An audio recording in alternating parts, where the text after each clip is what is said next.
Okay, we'll get back going here. All right, so for our next speaker, Congressman Ron DeSantis is here to talk to us about an exciting idea in higher education reform. Congressman DeSantis is a native Floridian. He's got blue-collar roots. He worked his way through Yale University and then graduated from Harvard Law School. Since coming to Congress, he's distinguished himself as a thoughtful, principled, conservative leader. His latest effort is to promote a piece of legislation that's near and dear to our hearts here at the Heritage Foundation, the HERO Act, the Higher Education Reform and Opportunity Act. This is something that Heritage has been working on for a long time. Lindsay, on our last panel, has been working on it with your staff quite a bit and with Senator Lee's staff. And now Congressman DeSantis has really decided to be the leader on Capitol Hill on this issue.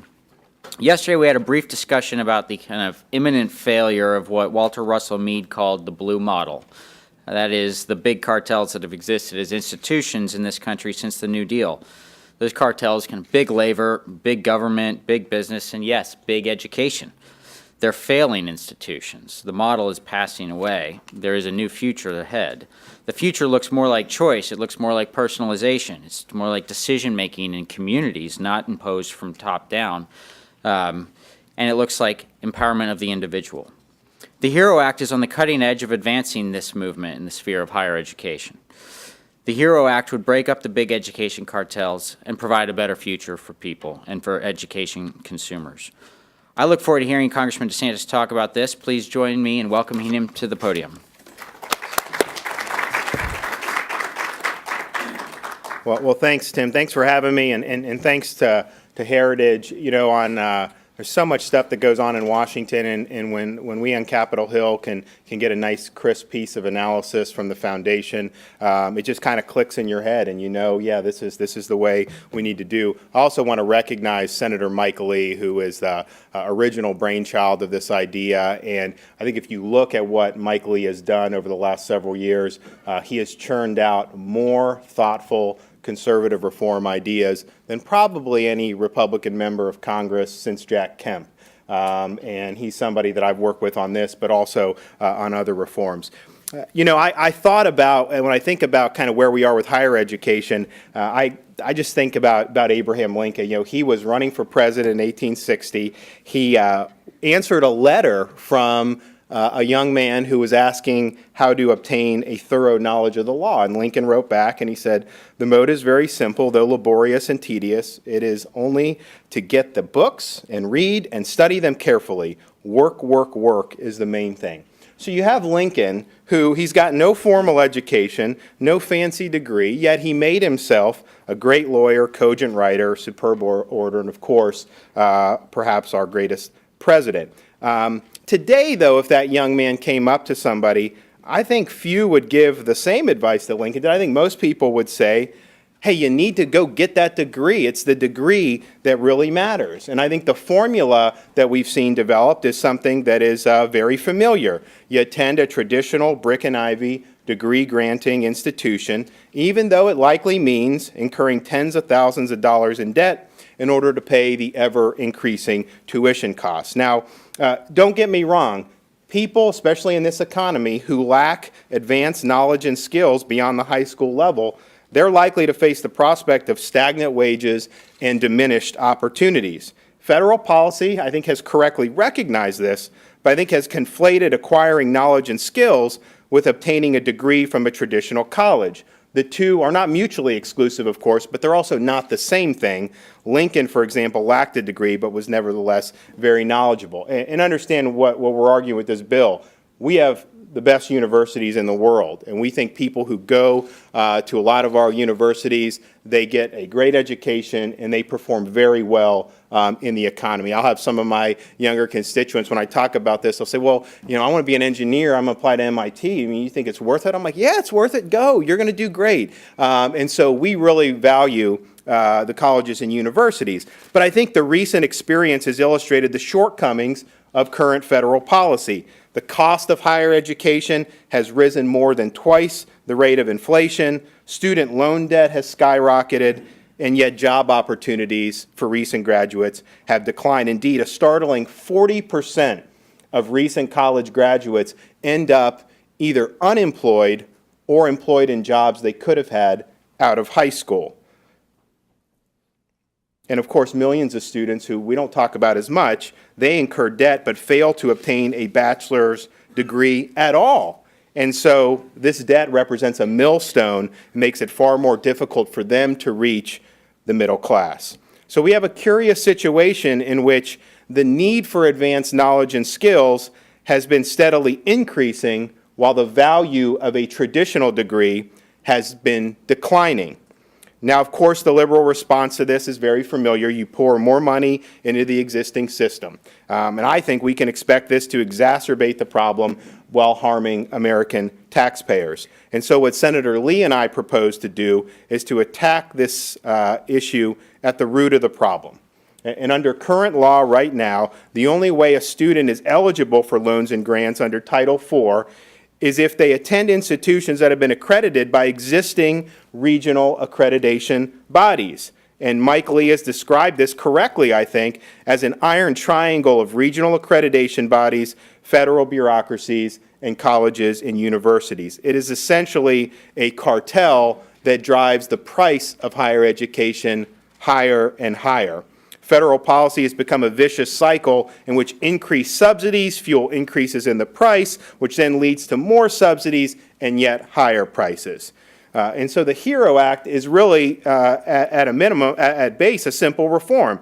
It would allow states to create their own accreditation systems, not to replace the regional accreditation bodies, but to compete alongside of them. So these state bodies would be able to accredit their own Title IV eligible higher education providers. States could choose to accredit more than traditional degree conferring colleges. They could also accredit apprenticeships, specialty schools, professional certification, and even individual courses.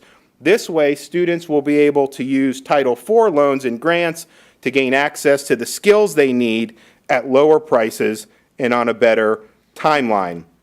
Students would have opportunity to acquire advanced skills in the manner that best suits their need. Now, this will place a downward pressure on traditional college tuition because some, if not many, of the underemployed bachelor's degree holders, and then, of course, the students who get in debt but then don't get the degree, a lot of those people are now going to have options to pursue other forms of higher education. Those forms very well may better suit their needs and be much more economically attractive. And so the traditional colleges, they're going to be in a situation where they're going to have to compete. And if they're not producing graduates who are earning a good living based on all the investment and the debt that they've incurred, then I think that they're not going to be guaranteed the future flow of people bringing all the federal subsidies with them.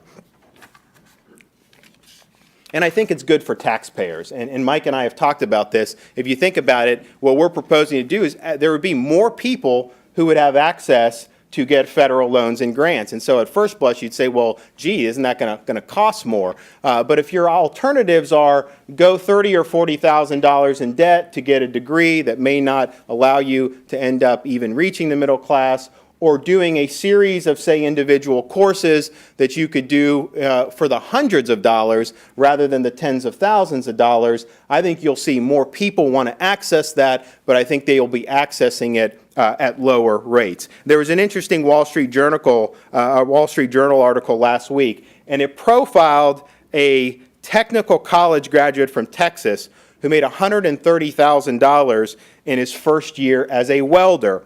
The interesting thing about the article is both of his parents possessed doctoral degrees and had worked as university lecturers. So this would be the guy that you would think, obviously, he's going to have to go to a university. That's just what his family has done.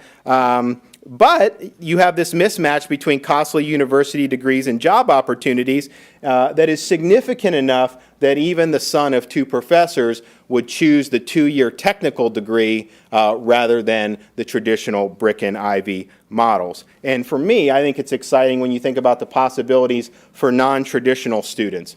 If you're a single mom raising two kids, The idea that you're just going to somehow show up on a college campus and have the normal 4-year experience giving the very significant responsibilities you have, that's obviously very unlikely. But if you have something where states are accrediting different programs, different certification tests, online courses, well, then that single mother is going to be able to acquire the knowledge and skills on a timetable that will suit her needs. It will give her more earning power, and then she can then in turn create a better life for her kids. I think this is just one of the ideas. I know this has been a great conference, and I think it's important to be filling D.C. with positive conservative reform ideas, because a lot of times people say, oh, well, these Republicans, they're just the party of no, or conservatives, no, no, no. And you think about it, I tell my constituents, my job isn't to always vote yes or no. My job is to protect you from bad things being imposed on you and to facilitate good things that are put forward. If you give me 10 bad things, then what am I supposed to do? Just let some of them go through so that I can say I voted yes on some things? If we're filling the vacuum with positive ideas, then I think we can do our job very well, where we can push back against the president, we can stop bad policies, but we're also getting to embrace a lot of very positive ideas that reflect conservative principles, and I think are designed to take power outside of Washington and empower individuals to make the most of their own life. And if you don't have groups like Heritage, if you don't have policy entrepreneurs like Mike Lee filling this vacuum, the vacuum in Washington will be filled with a lot of bad ideas. I mean, that's just the history of it. So I think this is really, really important, and I'm happy to be a part of it. And I'll just end with Lincoln, because we started with him. He said during the Civil War, he said, "The free government we have provides an open field and fair chance for your industry, enterprise, and intelligence, that you may have equal privileges in the race of life." And that really defined Lincoln, the ability to better yourself through hard work and making the most of your God-given talents. I think Mike and I believe that this cartel system that has developed with the federal government is inhibiting millions of American students from achieving their dreams in a way that makes the most economic sense and makes the most practical sense. And so we think this bill is one way in which we can be living up to what Lincoln said. And I do think we have a very good chance to move this bill forward in this Congress. It's got a majority of the Republicans on the Education and Workforce Committee have co-sponsored it in the last Congress, and I think you're going to see an effort to move some higher education reform. I think this has to be a part of that. So some of the ideas, take years and years. This one, I think we actually could move and get some action on. So I'm really excited to be part of the effort, and I thank Tim and the folks at Heritage for having me here to say a few words about it. Congressman, thank you very much. If you're okay with it, we'll do a few questions. Sure. Is that all right? I'll start with the first question, and then we'll go to the audience. You talked a little bit about the prospects. Who is opposed to this, and why?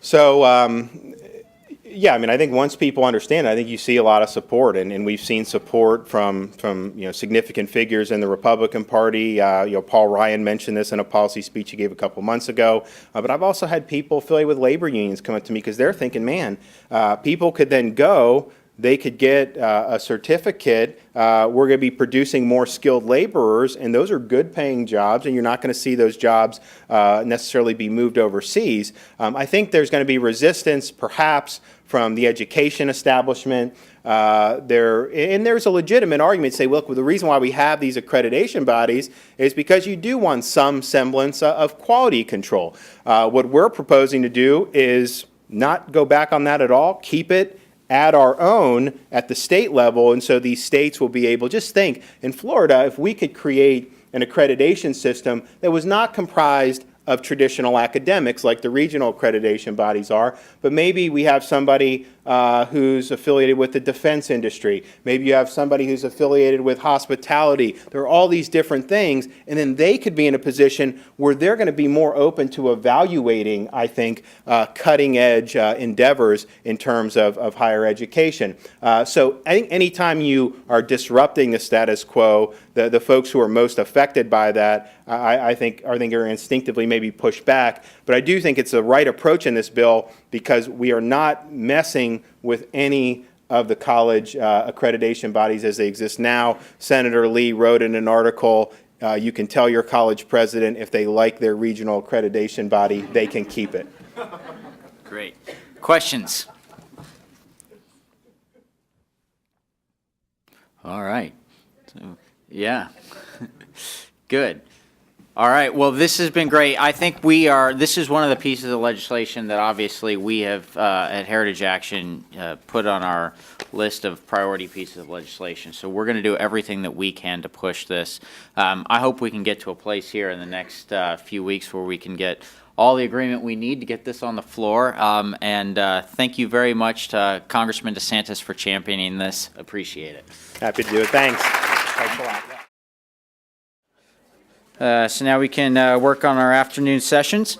I'm going to introduce Matt Salmon to y'all. Matt Salmon was elected to Congress first in 1994. Pretty important year, and a year that the collective memory here at the Heritage Foundation looks very fondly on. During his service, Matt was named Watchdog of the Treasury. For 6 consecutive years, he earned the Taxpayer Hero Award from Citizens Against Government Waste. And he's remained faithful to a self-imposed term limit pledge and retired his seat. And now he's back. And what's really great about having Congressman Salmon back is he's kind of able to take a lot of these young guys and teach them how to organize, and teach them how to be conservatives in Congress, and teach them what they need to do to be an effective legislator. We need a lot of that perspective right now because I think as conservatives we have an opportunity, that's what we're talking about here, is an opportunity in 2015 to pass the kinds of pieces of legislation that will influence the conversation in 2016 and that will result in a mandate in 2017. So that's what we're working towards right now. So one of those pieces of legislation is what Congressman Salmon will talk about this morning. Or this afternoon. This bill would ensure that the American people would have the ability to communicate with one another electronically without the government listening in. That's a very basic but important idea. It's in our communications with one another, our loved ones, families, friends, colleagues, that we share our ideas and passions, and in so doing form those associations in society that make up civil society. Government big enough to put a chill on these kinds of communications by listening in is a very dangerous thing to the health of a nation. So what we're going to talk about this morning is how this legislation would relate to that. So please join me in welcoming Matt Salmon to the podium.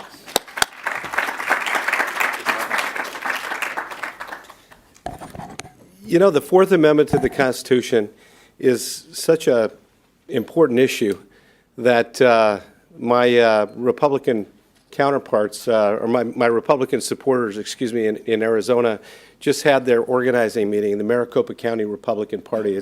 Maricopa is the largest county in Arizona. It's where Phoenix is.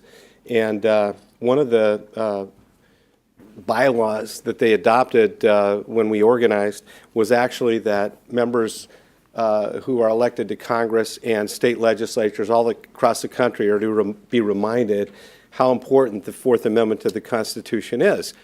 And I'm one of these guys that is very, very mistrusting of government, always have been, believing that government's always looking for an opportunity to further its interest at the exclusion or harm of the regular people. And then I'm thinking about how sometimes law enforcement, you know, there's a quote on my office wall that my wife stenciled for me. And if any of you ever come to my office over in Rayburn, you'll see it. And it's a quote that says, it was Benjamin Franklin, "Those who are willing to trade their freedom for security will probably lose both and deserve neither." And that's on my wall in my office, and I look at it every day when I wake up. But as I was driving over here with my staff, I'm thinking, how our law enforcement people are just so gung-ho to do their job and everything. And when we're driving here, there's this young man standing up on a wall right by the western side of the Capitol with his pants and his underwear down, mooning the world, and this girl was taking his picture, and the D.C. police, or no, the Capitol Police were like about 20 feet away, and they weren't doing anything about it. I'm like, wow, maybe I ought to change my speech. That was quite an eyeful, I'll tell you. And I was mixed emotions whether I should take a picture or not for posterity. Not for posterior, for posterity. But anyway, I did not take a picture, but I did see it, and it's a true story. Anyway, last year I introduced a bill. It was on the heels of the IRS establishing a policy regarding the 180-day rule that if an email had been out there for 180 days, that they didn't need a warrant, that they could go in and they could inspect these kinds of emails without having to go through the judicial process. And so anyway, my bill takes the necessary steps to make sure that that 180-day rule is sent off into the oblivion, that it eliminates the 180-day rule, strikes that rule, and requires a warrant to access any and all electronic communication held within electronic storage.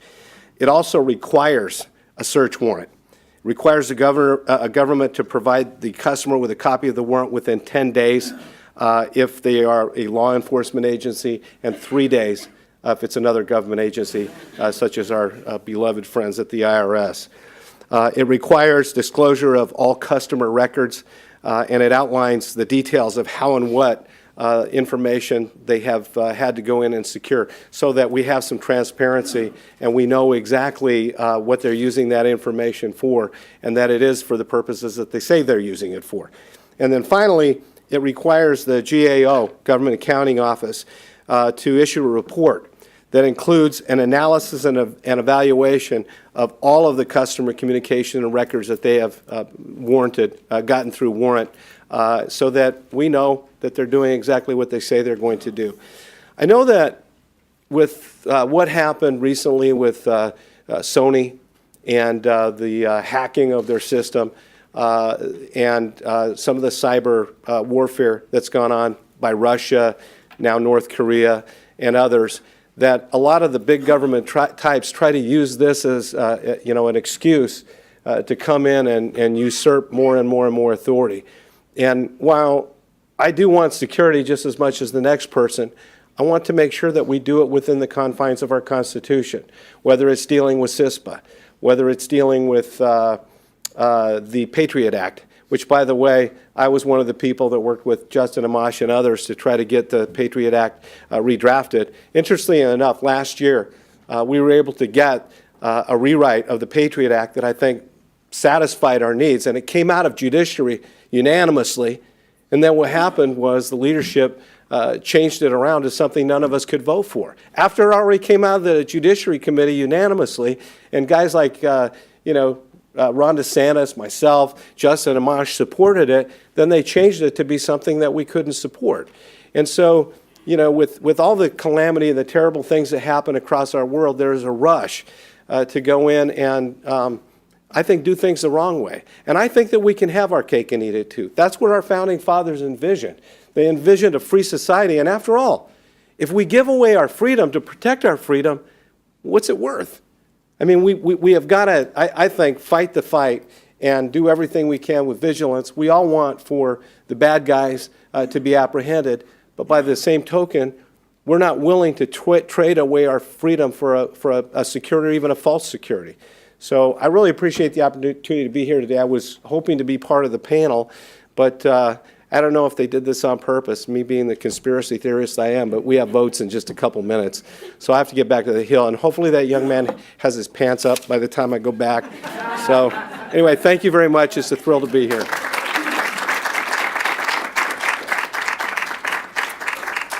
Thank you, Congressman. And yeah, you all will notice that our schedule this afternoon may be a little bit moved around because there are lots of votes this afternoon that are suddenly popping up. I would, right now, what we do is I'd like to invite Walter Lohman, the director of our Asian Studies Center, up here. He's going to moderate a panel, and we're going to broaden it beyond just this topic. But I would invite Walter up here and the fellow panelists, and Walter, you can lead the panel. Thank you.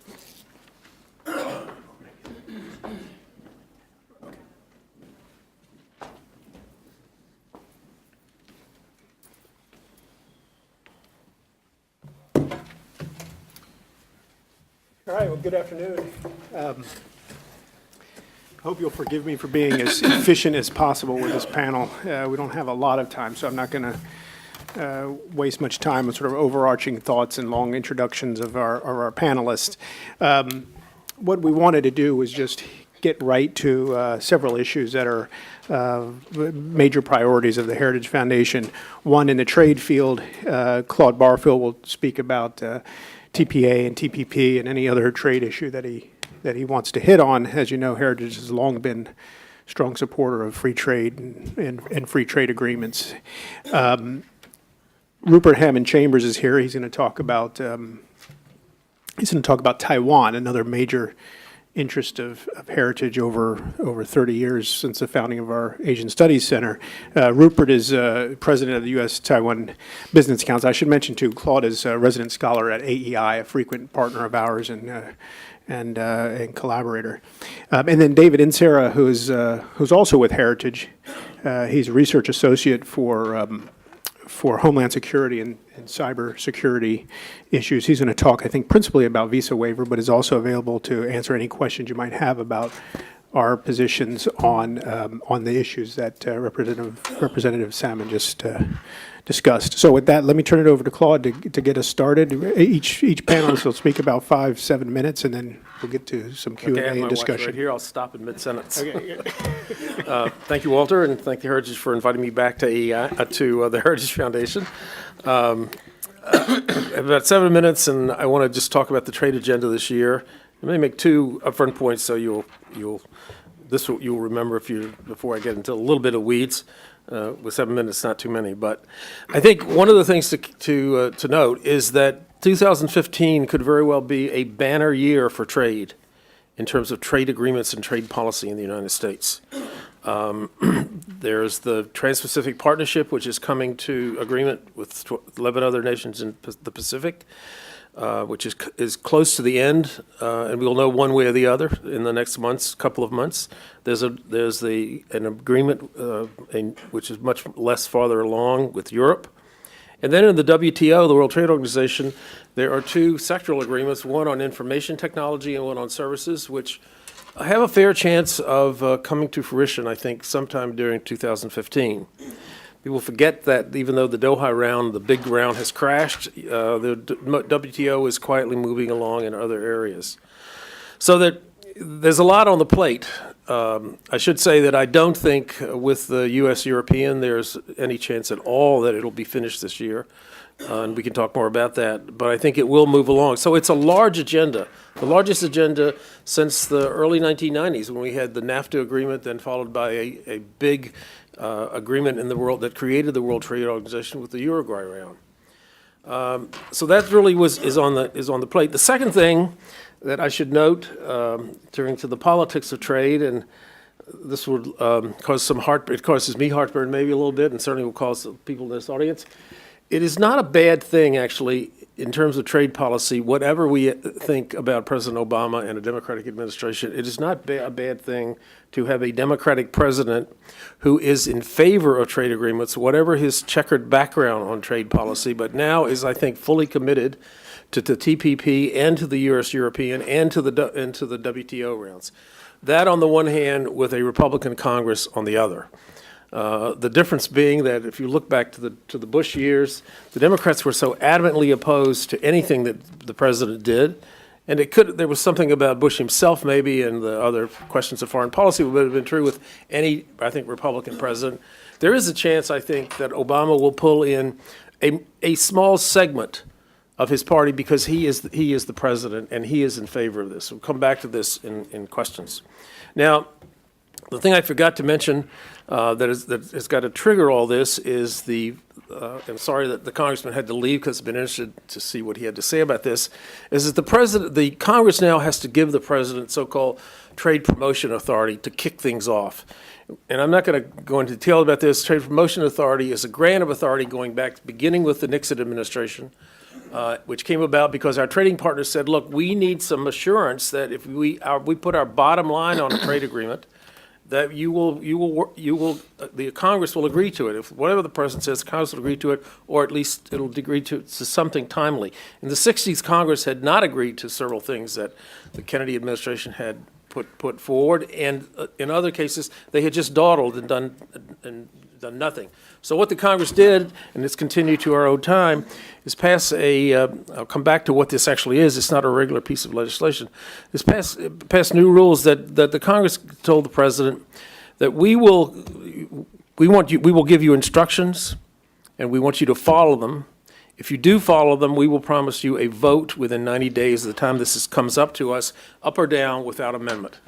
And that has been true since then. I know, just in passing, that some conservatives, and I was telling Walter, I think there's some conservative groups meeting today worried about the grant of authority to the president.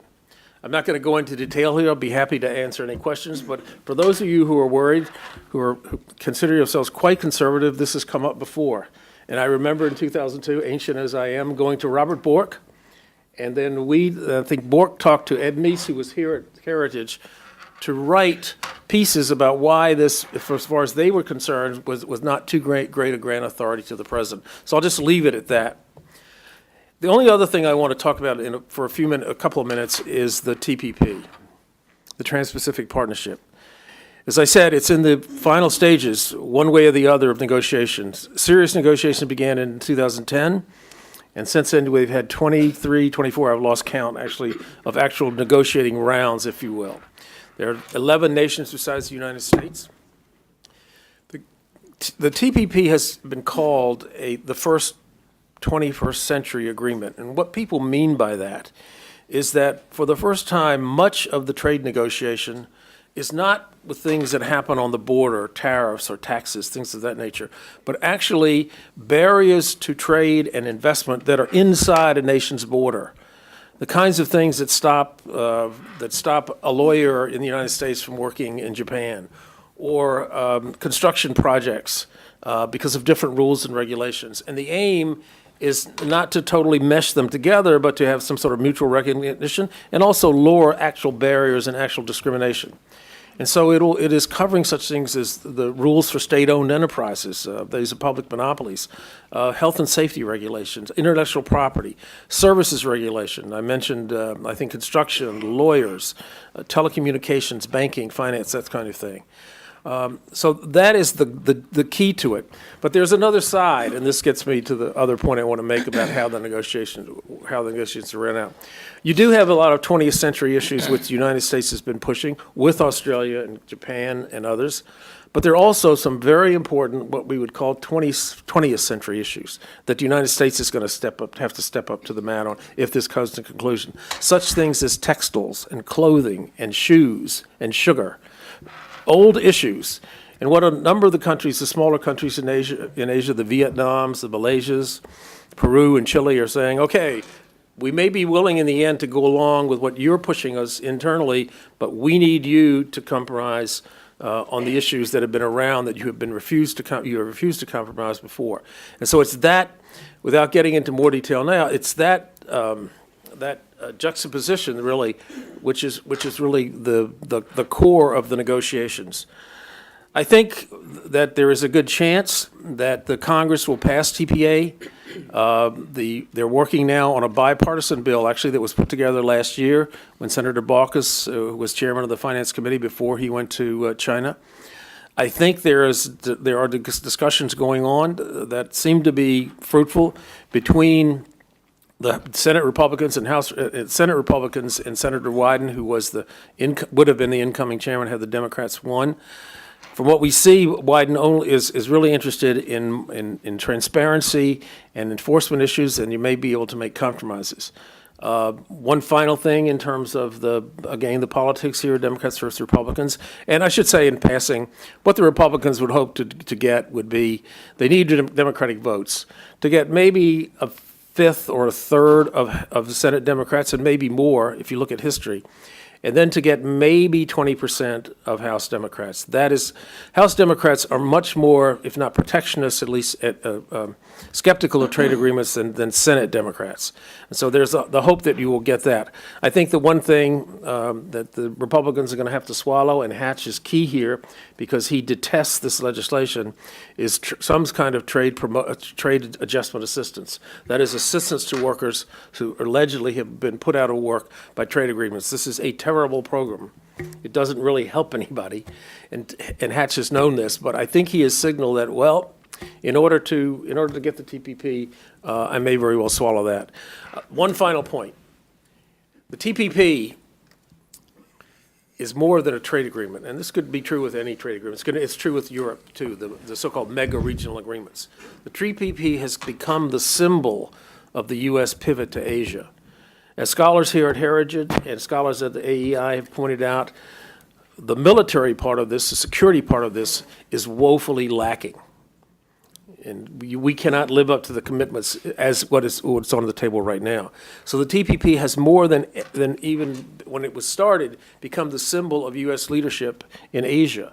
And if it goes down, it will have repercussions far beyond economics, but into our military, security, and diplomatic relations with Asia. And the Chinese are standing in the wings with an alternative regional agreement, which is an intra-Asian agreement that does not include the United States.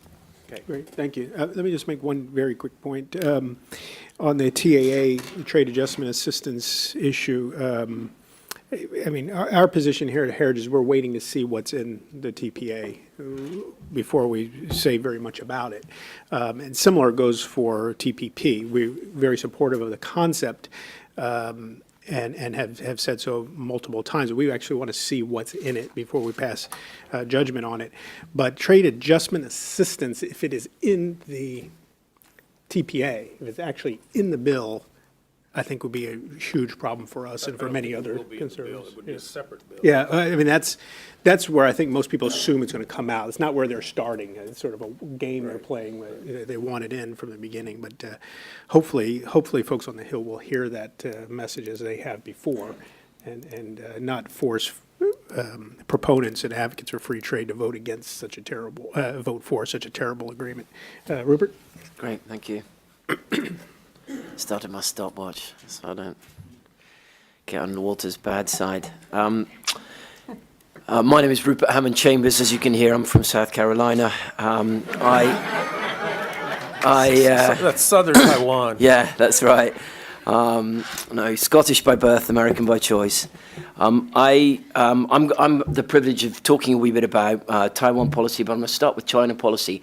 Not for a moment because I believe that Taiwan policy is a subset of China policy, nor should it ever be. In fact, we get into significant issues, quite frankly, in our relations with Taiwan and more broadly our interests in the Asia-Pacific region when we make Taiwan policy a subset of China policy. But I'd like to make a couple of observations about the present state of China policy at the moment. A great deal of high-level engagement takes place with the Chinese, and we have very little to show for it. When we do have headlines, and you scratch the surface a wee bit, typically you find they lack substance. Problems fester with little end in sight, and I happen to believe that our relationship with the Chinese is adrift. There's no response to China's increasing assertiveness in the region. China is thus able to sort of salami slice their way through changing facts on the ground, whether they be disputes over islands, EEZs, or other areas of disagreement. On regional and global security issues, where we notionally would look for the Chinese to cooperate with us, where we would have shared interest, we find the Chinese invisible. In fact, we often find them supporting those entities like the DPRK, the Russians in Ukraine, Iran, ISIS. We find the Chinese, to put it charitably, unhelpful. And we have very little response to the increasing clampdown on human freedoms in China. That's somewhat out of my running lane, but I think it's worth observing this notion. So basically, as we look at China policy right now, it's adrift. I personally am pushed to point to that person or persons within the administration who are in charge at the moment of China policy. One of the United States' most important relationships. I'm not going to add to get right. I think that's not the right expectation to create. But nevertheless, there's little creativity. And on the other side of it, I worry greatly about insufficient efforts with friends and allies to leverage opportunities on the back of Chinese intimidation and Chinese policy. And that leads me into Taiwan for a second. I just want to talk a wee bit about Taiwan arms sales. That's the most contentious, high-level issue. That's the sort of stuff you might see on the front page of the Journal or the Post. And then a wee bit, I'm going to pull on the thread that Claude very kindly teed up, which is TPP. Taiwan arms sales is an essential component of America's security strategy in the region and was embedded in the Taiwan Relations Act, which was passed in 1979, and calls upon the United States to assist and support Taiwan in its legitimate defense needs. And I think mostly we've done a pretty good job, but things have got dodgier, quite frankly, as Chinese power and assertiveness has cast a longer shadow. And as I've noted up front, we've managed to paint ourselves in a corner from time to time where we seem to bend over backwards to acquiesce to Chinese positions on issues, as opposed to representing the interests of our country unabashedly. At the moment, we are looking at a period in which Taiwan arms sales have been on hold. I like the word frozen. I know it's more contentious, but nevertheless, it's been over 3 years since we had an arms sale. And while the administration is presently working on a package for release at the end of this year, it will include updated second-hand equipment. Replacement munitions is the term that is used for munitions that Taiwan already has. Significant items like Taiwan's requirement for new submarines, as well as Taiwan's requirement for replacement fighters for its aging F-5s and its French Mirages, remain unaddressed. We have, thankfully, got some important support in Congress for these programs, and I like to refer to Taiwan arms sales as bare-knuckle boxing, not because I've ever done any literally, but in respect to participating in it here in D.C., it really is a blood sport. And I would point to 2011 and Senator Cornyn's pressure on the Obama administration at that juncture in his negotiation with then Secretary of State Mrs. Clinton on what ultimately turned out to be the September 2011 F-16 upgrade program.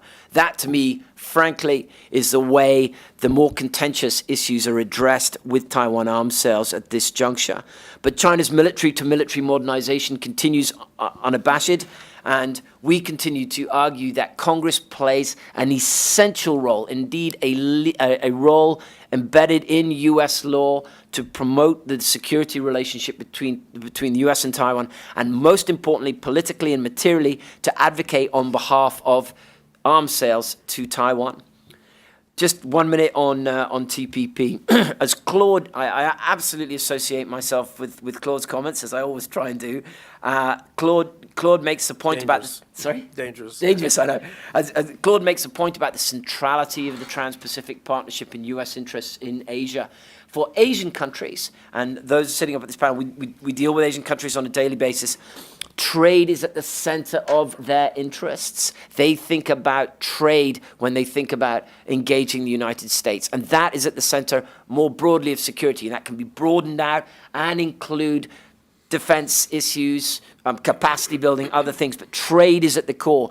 The Trans-Pacific Partnership is at the core of expectation with our regional allies at this time. And as Claude absolutely nailed it, if we don't pass it, it's going to have a significant strategic impact beyond any economic interests on the interests of our country in the region. We have to get this over the line. When it comes to the more parochial issue, we have to get Taiwan as a part of that. A Taiwan outside of the Trans-Pacific Partnership is economically marginalized. Those in it, if it's in it, it has an opportunity to participate on a level playing field, grow its economy, engage its trading partners, as I said, on a level playing field. Outside, it's a strategic threat to Taiwan's economic well-being. A Taiwan increasingly in China's economic orbit and increasingly marginalized from ours is destabilizing, and that's a threat to peace and security in the Taiwan Strait and in Asia. So I'll leave it at that. Thank you. Great, thank you, Rupert. We had Rupert here to talk about Taiwan, but I should also point out that getting Korea eventually into the TPP is another priority, at least of ours, and outside of your world in some respect. But yeah. David? Thanks, Walter. So to put a little twist on the trade theme we've got going on, today I'll be discussing the Visa Waiver Program, what the benefits and some of the concerns with the program are, and then I'll conclude with what the next steps forward on the program. So first, what is the Visa Waiver Program? The VWP allows residents of member countries to visit the U.S. without a visa for up to 90 days for business or pleasure. To be a part of the Visa Waiver Program, a country must meet several criteria. First, a country has to have a non-immigrant visa refusal rate of no more than 3%. What that means is that the percentage of applicants who are their application is rejected from a given country, it can't exceed 3%. Second, a country must issue its residents secure, machine-readable biometric passports. And thirdly, the country must also present no discernible security threat to U.S. law enforcement or national security. Currently, 38 countries are participating in VWP, with Chile being the most recent addition to the program. These nations have also agreed to various stipulations and obligations to join the Visa Waiver Program. They must share intelligence with the U.S. on known or suspected terrorists, exchange biographic, biometric, and criminal data with the United States, share information on lost and stolen passports, increase their own airport security requirements, and provide U.S. citizens with the reciprocal ability to travel to that country without a visa. These features all greatly enhance security by providing U.S. law enforcement and security agencies with more information and intelligence with which to look for potential threats. The Visa Waiver Program also helps the State Department focus its limited consular and visa resources on countries and individuals about which less is known and who could be greater security threats to the United States. Furthermore, the Visa Waiver Program is not without security and screening procedures of its own. Every traveler to the United States from a VWP country must be pre-screened through the Electronic System for Travel Authorization, or ESTA, which checks various databases for information about the person's eligibility to travel to the United States and whether he or she is a known security risk.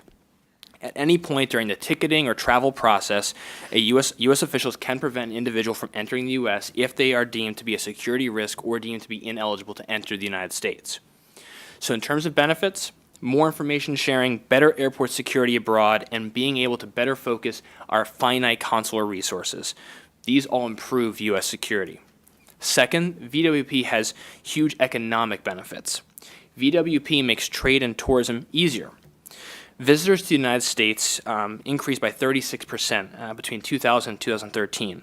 40% of all visitors during that time came through the Visa Waiver Program, so it's a huge program for trade and travel. Lastly, the Visa Waiver Program is also an important tool of foreign policy and public diplomacy, allowing individuals to visit the United States so that they can improve their understanding of our country and our culture. This can only benefit the United States. It is also a huge boon in our public relations with other foreign and friendly governments. There are concerns with VWP, however, and specifically these concerns center around European passport holders joining ISIS, the so-called foreign fighter problem, and the fear that these fighters will somehow abuse the Visa Waiver Program to come to the United States and attack us here. Making the issue worse, there was a 2012 GAO study that found that many of the countries that were a part of the program were not sharing information as they were required to do. At the time, Heritage wrote that it was time to hold these countries accountable if they weren't sharing information. Since then, however, information sharing has dramatically improved. The Congressional Research Service issued a report in the beginning of 2014 which found that nearly all countries were sharing nearly all the information as they were required to do. more recent conversations that I have had with DHS officials have indicated that all nations are now sharing information. There's simply some nations are working on automating certain aspects of that sharing. So VWP is promoting security through these information sharing arrangements. By canceling, suspending, or crippling this program, the U.S. would likely have less information available to it with which to make visa decisions and watch out for potential threats. So what should the U.S. do going forward? First of all, the U.S. should always be looking for ways to enhance information sharing arrangements, improve the type of information that we get from ESTA applications, and expand our ability to screen individuals and connect the intelligence dots.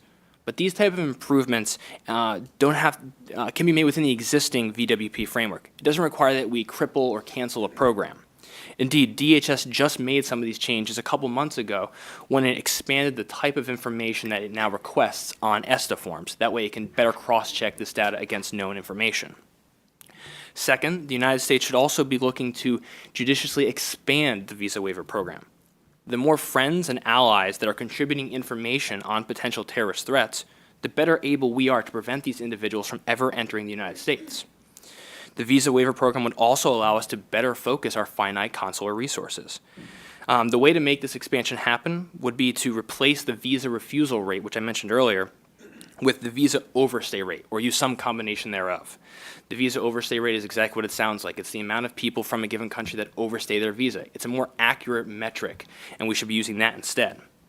It's worth mentioning that the visa waiver program and its reform and its expansion have often gotten caught up in the contentious immigration debate. There's no reason to hold the visa waiver program reform and expansion hostage to more contentious elements of immigration reform. Congress should consider VWP on its own merits, not on the merits of amnesty. With its many benefits, the visa waiver program is more valuable than ever. The threat of ISIS and radicalized Westerners is real, and the U.S. should be using all the intelligence tools at its disposal to find and stop these terrorists. Visa waiver program is one of those tools, and to stop it or cripple it now would make the U.S. less secure, less prosperous, and less engaged with friends and allies. Instead, we should be looking to improve and expand the program. Thank you all. Great, thank you, thank you. Thanks. We actually ended with 4 minutes for questions, so any questions?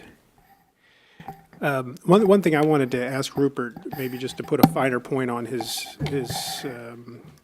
points about Taiwan arms sales specifically, is what can we do to press the administration on making the sales? What can Congress do? Because it's such an executive prerogative to whether or not to do these things. And if they're not so inclined, it's hard to know where to go. What can we do to force this thing? Yeah, thank you for the question, Walter. What's worked in the past, again, not to be churlish, but, blunt force trauma, holding, the consideration of congressional holds and key Defense and State Department officials who have oversight of Taiwan policy. We have opportunities within hearings. Ash Carter's hearing for SecDef will be, as I understand it, in the early part of next month. There's an opportunity for the committee to question him in detail on the present state of the Obama administration's arms sales policy towards Taiwan. The consideration of key hearings is another area in which Congress can play an important role. And just finally, also, I happen to believe one of the more worrying trends at the moment is the U.S.-China mill-to-mill relationship. And again, it sort of fits with my point about process over result, right? That we're vested in an open-ended process, but to what end? And we see that time and time again. I think Iran's probably another example of that, or is another example of that. But the exchange that the administration seems to have made is we're not going to do arms sales because we don't want the Chinese to stop doing these mill-to-mill relations with us.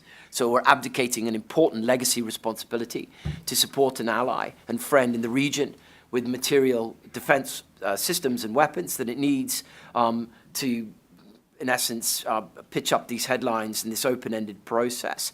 And so anyway, my point here is there's the possibility that Congress can link ongoing funding in legislation such as the NDAA for U.S.-China mill-to-mill programs, to a commitment from the Secretary of Defense to Congress that asserts that the above arms sales steps have been taken, and then Congress can be specific. F-16s for Taiwan, submarines for Taiwan, X program, Y program, inclusion in RIMPAC, these sorts of things. Okay, that's, I'm going to use every second that we have here. So I wanted to ask Claude something. I think the only place where there's any sort of daylight between us on trade and TPP and TPA generally is I think we care about all the same issues in the negotiations, et cetera. I think you're maybe slightly more confident that those issues are on the right track to getting resolved the right way, because none of us really have much access to what is going on in the negotiations. I'm hopeful that they're headed the right way, but sort of remain skeptical and wait till we actually see the agreement. What do you think the 2 or 3 big issues are in either the TPA or the TPP that will need to be resolved in a satisfactory way in order to move forward on the agreement? Well, with TPA, and I think this is not going to happen, both the administration and Republicans have been very responsible, but one of the key things is, and unfortunately some of the free trade community has gotten involved in this, is whether or not you put in TPA very draconian measures about currency, that that you'd have to intervene, that will blow the negotiations up. Coming at this late date, and secondly, we're not going to detail here, but economists are all over the map on what you would use as criteria. So that's one thing. I think one of the things that's on TPA and TPP that is talked about, I don't think it's going to be an issue, or if it were an issue, then again, it would blow up. And that is the provisions on labor and the environment. What you can do on labor and the environment. Everything I have heard is that we may not be entirely happy with the agreement made between the Bush administration and the Democrats in Congress in 2007, the so-called May 10th agreement, but that's the language. Now, Republicans have accepted that language. I should say at the time I opposed it, but they've accepted it, and I think if the administration tries to go beyond it, then that would really screw things up. On the TPP, when people ask me that question, it's very hard to answer that question. I don't think there's one issue or set of issues, state-owned enterprises or, health and safety or intellectual property, which draws a lot of lightning. I think the key is the package. The package for the United States, the package for Japan, the package for Vietnam, that you've got to be able, every country has got to have at least a chance to go back and say to its constituents, and whether they're not Democratic constituent, small d, in Vietnam, or really Democratic voters in Australia, New Zealand, the United States, you got to be able to say, look, we think we really got a lot out of this. We think on balance, to the Congress and to the American people, that this is really a good deal economically for the United States. In order to get that, we had to give up the following things. But we are prepared to defend the totality of the agreement on the basis of the compromises we made. The Obama administration is no different from the Bush administration, or earlier the Clinton administration, or the first Bush administration. Every administration has got to make those calculations, which right now the TPP, they are in the final stages of making. What can we get here? And what can we sell back there? Great, thank you. Well, we're going to leave it there and invite Tim back up to take the program to the next step. Thank you very much. Thanks, guys.